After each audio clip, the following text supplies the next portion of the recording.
What's going on, guys? It's Muncher here. Let's talk the Ironside, how to get it gold as quickly as possible.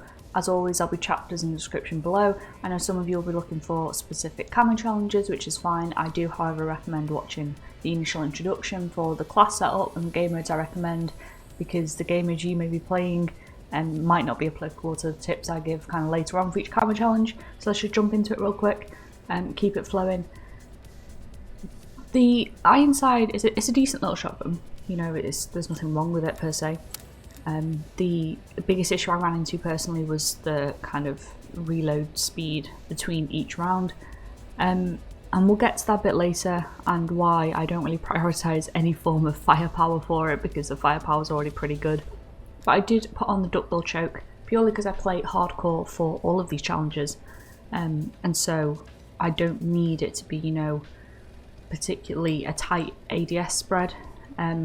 You know, I'm not trying to hit people in core. You know, a pellet or two will usually kill people. And then as far as the barrel goes, this reinforced heavy is going to be the greatest thing you put on there. Not only does it give you an increased damage range if you are interested in that, it also increases your fire rate, which is fantastic because that's what we're looking for here. The body I put on laser just because you will be hip firing with it. It's a shotgun, it's kind of to be expected.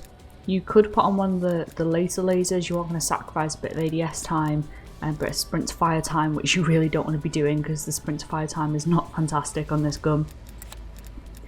As far as the handles goes, the drop shot wrap is what you'll be running for the majority of it. You know, it has all these benefits in terms of flinch resistance, fire rate, you know, being able to drop shot, reload quickness. And before finally I kind of switched over to the airborne lever wrap for the last few challenges, and yeah, I wouldn't recommend it. Usually I say that's the way to go, but no, not with this. It just kind of hammers your sprint to fire time, and I was losing gun battles I didn't think I should be losing. Definitely recommend keeping with the drop shot wrap over the airborne. And then finally the marathon stock, although for a while I was running the shotgun stock for that sprint to fire time. Really, it's as simple as that. Prioritise your fire time, your sprint to fire time as much as you can, especially if you're in hardcore. If you're desperate to play core, you don't really do too much to it. You probably do need to be aware that the duckbill choke probably isn't the greatest. Maybe the infantry V choke, possibly the agency choke, although it has a massive damage and sprint to fire kind of detriment if you really did want to play core. As far as game modes real quickly, it's pretty standard.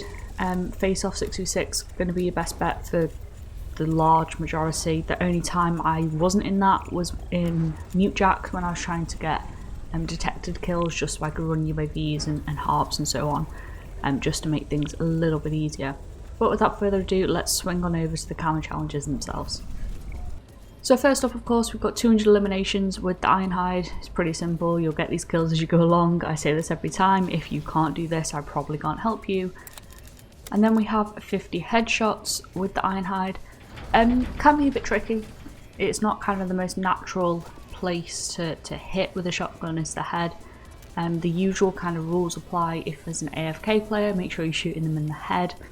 You know, if there's a player not playing attention, if you manage to flank the team, make sure you're shooting them in the head. Take those opportunities when they're given to you, just to kind of free up, even if it's just 10 headshots down the line that you don't have to think about.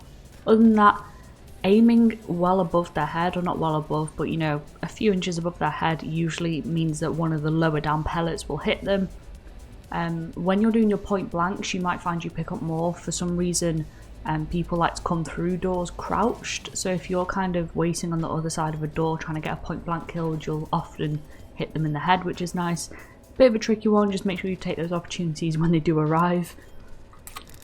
And then we have 5 kills without dying 20 times. Can be a bit tricky with a shotgun, especially even in face-off. Usually, obviously in face-off you can hold down the trigger and kind of mop up a team, but yeah, it can be a little bit tricky. Definitely recommend playing a little bit slower, or even going into nuke jacks and hoping you get nuked down. Definitely play it a little bit slower. If you are struggling, just take your time with those picks. It's the sort of thing where you need to focus on getting 5 kills without dying once a game, and it'll only take you 20 games, and you can focus on other challenges once you've done that and got that out the way. Then we have 50 long shots. Hardcore, this is not an issue. Make sure you're in hardcore, even if you want to play core for the rest of them, to go in hardcore to get these done. It's a shotgun, so the actual range, it becomes long range, it isn't that far away. You can hit people cross map with this in hardcore. It's super easy. ADS, if you're struggling to hit them, you know, there's no point firing from the hip at that range. It's pretty easy, you know, most of your shots will be in that kind of edge of long shot range, going comfortably into long shot range. So yeah, you shouldn't have too many issues with this. If you are, make sure you're in hardcore for a start, and just feel free to back off a bit. You know, obviously with a shotgun, one of the challenges we'll get to later is point blank. But do bear in mind that you also need long shots, so don't be afraid to just sit back a couple of meters and pick people off from range. And then we have 75 enemies detected, stunned or blinded. One of the last couple of challenges I finished this was, you can do it in face off like I've said before, just stick a field mic down, even in hardcore it will still count. Otherwise, Nute Jacks, fantastic, field mic, UAV, harps. You need 75, which sounds like a lot, but I wouldn't worry too much about it. It'll come naturally if you play Nute Jacks a lot. It'll come naturally if you just play.